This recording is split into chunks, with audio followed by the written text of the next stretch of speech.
Some rogue bandits are stationary in an open field as they wonder when the holy knights will take action. Just as they are discussing this, a lich corpse appears out of nowhere. This startles the hunters and they take to their heels. One of the hunters looks at the word corpse and Fate himself thinks that a mysterious warrior named Corpse sounds like a good name for him. He is determined to increase his stats as much as possible before the holy knights come after him.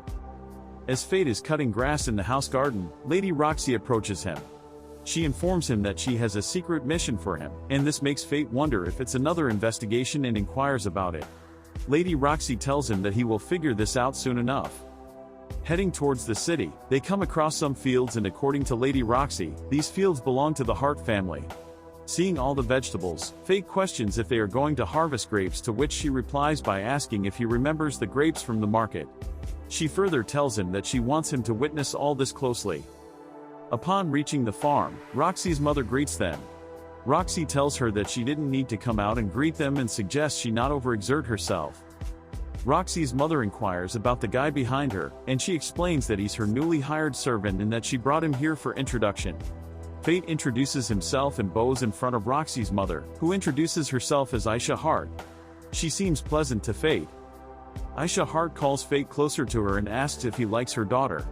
This shocks Roxy and she gets embarrassed. Seeing this, Aisha Hart explains that she's just curious about his opinion of her as his employer. Fate, however, can't seem to comprehend the question and gets confused. In response, he bows his head and tells Aisha that he cares deeply for Lady Roxy and, if allowed, he will serve her until the end of his life. This shocks Lady Roxy even more, and she excuses herself to go rest in her room. Fate asks Aisha if he said something wrong, to which she replies by stating that Roxy always runs off when things get uncomfortable. However, she had expected her to change this habit of hers. She also tells him a lot about Roxy's childhood and expects him to take care of her. Fate assures her that Lady Roxy is a fine holy knight, and the people have a lot of faith in her. She performs her duties as the head of the house well. Meanwhile, Roxy enters the room where her portrait with her father is hanging and approaches it. She remembers how her father taught her how to wield a sword and how he never thought she would become a holy knight. She promised her father that she would become the kind of holy knight he was, one who fought alongside the masses. She feels that she has not yet fulfilled the promise to her father and places the carved sculpture of him back down. On the farmland, while everyone is harvesting grapes, a man approaches Fate and offers him fresh grape juice to drink. He is amazed at how sweet it is. He also tells him about Lord Mason and about the monsters ravaging their fields. While Fate is still working, Roxy approaches him and tells him that he can take a break as she still has some things to do. On his way back, he notices a lady approaching him with a big axe in her hand. He senses that she's not from there but keeps walking. As he passes by her side, she stops and calls him. He notices that their eyes look the exact same, and that he cannot see anything in her eyes despite using his scanning skill. She snaps him back to reality and, upon gazing into his eyes, she realizes that she must have arrived too early and continues her journey.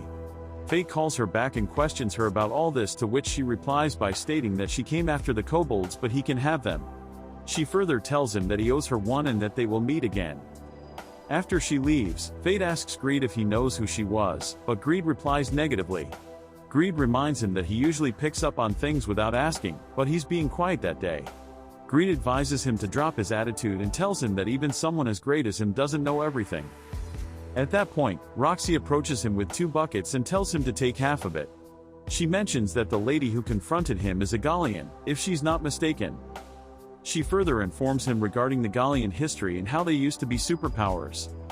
On their way back, Fate questions Roxy regarding monster hunting and asks her if she will be alright on her own. She replies that she won't be alone, as the warriors who work there will accompany her. Besides, she's a holy knight, and further reassures him. The beasts feast on grapes before morning, causing all the warriors there to regroup and confront the kobolds.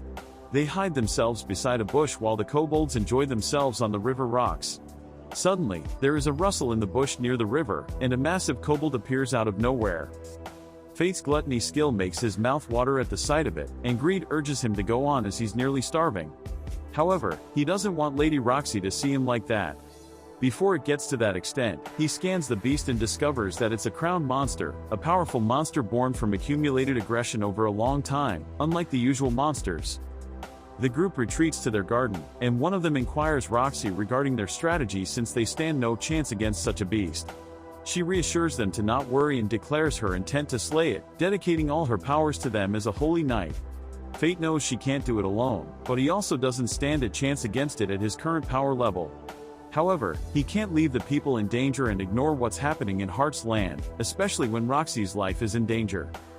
Following this, he engages the kobolds in battle at night. He manages to defeat the kobolds surrounding the crown beast rather easily, but even with his gluttony skill, he is no match the crown beast.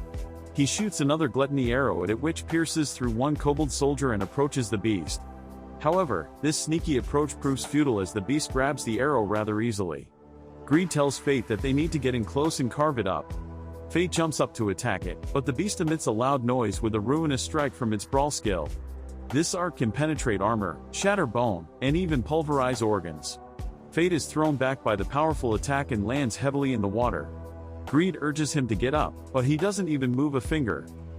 In the meantime, the crown beast jumps to strike him down where he's lying, but he immediately slashes it with his sword. This shocks Greed as he wasn't expecting such attack from Fate. He's pushed back again but stands up immediately and pierces the beast's mouth with his sword. With this, his gluttony skill is activated again, and he's able to use the Greed sword's first level hidden art. Greed informs him that he will need 10% of his current stats, which they use to change the sword to another form and then strike the beast, nullifying its health regeneration skill, ultimately defeating it. With his gluttony skill activated, he feels a bit frenzy, and wonders what's happening. Greed tells him that he's overloaded from devouring a soul of higher quality for the first time and advises him to hold it in, as it's even worse than a starvation state. The next morning, all the warriors including Lady Roxy go to the camp of the kobolds.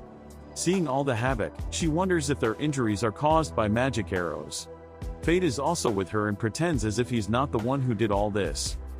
On the dining table, Roxy tells her mother about the gruesome scene with the dead kobolds. Suddenly, she remembers the Gallian girl she saw the other day, who is said to be even more powerful than a holy knight. She speculates that it might have been her. Fate's curiosity is piqued, and he eagerly listens to her words. Meanwhile, Aisha is thinking about how Roxy makes wonderful faces when Fate is around. When she gets to her room, she calls Fate and asks him for a favor. She pleads him to stay with her daughter and protect her. Fate hesitates a bit, but Aisha pleads him to consider this. On their way back, Fate reflects on himself and wonders if he's worthy of standing by Roxy, especially when he keeps deceiving the world and carrying a secret like the gluttony skill. Upon arriving at the capital, Fate goes to a bar, concealing his gluttony eyes with a bandage, and contemplates whether he is still capable of being by Lady Roxy's side. A man mentions that Sir Hato is joining the hunt for a corpse, and Fate is surprised by the name Hato. The bartender adds that it might be a way for him to gain some glory with an easy assignment.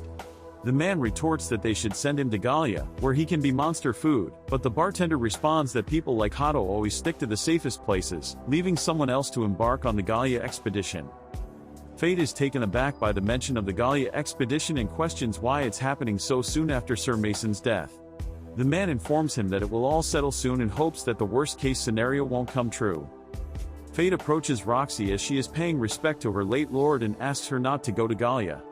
She responds that she has made the decision to go and walks away. The Vluriks, on the other hand, gather to celebrate, as they believe they will finally be rid of the nuisance that is Lady Roxy.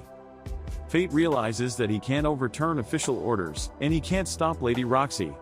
However, he won't allow people to be treated poorly and made to suffer. As he stands in the field, Hato and his team arrive, and upon seeing Fate, Hato asks if he is the corpse.